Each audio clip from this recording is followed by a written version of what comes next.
Hi everyone! Today I'm going to show you how to prepare two brews which are believed to have detoxifying properties in traditional Chinese medicine. These two brews feature an ingredient called honeysuckle Jingyinghua in Chinese, which is used in TCM to clear heat and toxins. It is believed to reduce summer heat and also helps in the treatment of heat rash. But if you have a weak constitution, especially in the stomach, you should avoid this herb. If you have the impression that it is difficult to prepare Chinese herbal teas, these two recipes might prove you wrong. It's quite a straightforward process. Gather the herbs, wash them thoroughly before putting them to boil. But what you really need to do is to make sure that the herbs are thoroughly washed and rinsed before you put them to boil. For this detox tea, we're using 1.5 liters of water, which you're going to bring to a boil and simmer for 10 minutes. Allow the tea to cool before drinking. I'm going to be honest with you here.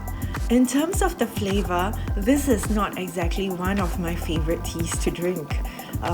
That said, it is not unpleasant to drink.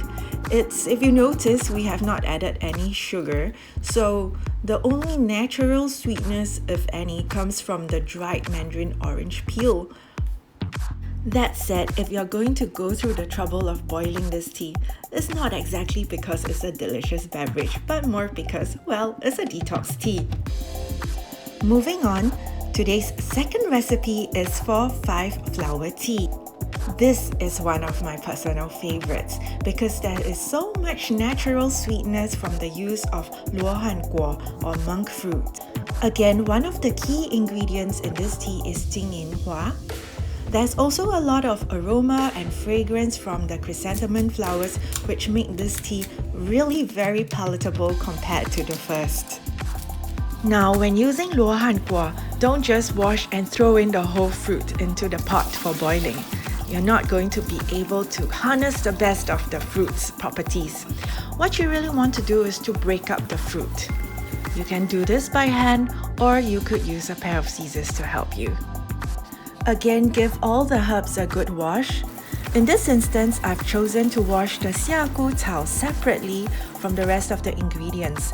This is because xiagu cao tends to be a little bit dustier and contain more impurities compared to the rest of the ingredients. So make sure you give them a good wash, squeeze them dry before adding them to the pot, along with the other ingredients. We're using 2 liters of water in this recipe, so you want to bring the pot of liquid to a boil and then simmer it for 10 minutes. Allow the mixture to seep and cool before drinking. To prevent the herbs from getting in your way when you're drinking the tea, what you can do is to use a sieve or a piece of cheesecloth to filter the tea and get rid of the ingredients so that you'll just get to enjoy the herbal tea without bits and pieces of herbs getting in your way. Hope you enjoyed today's 2 recipes for herbal teas. Stay safe, healthy, and keep cooking.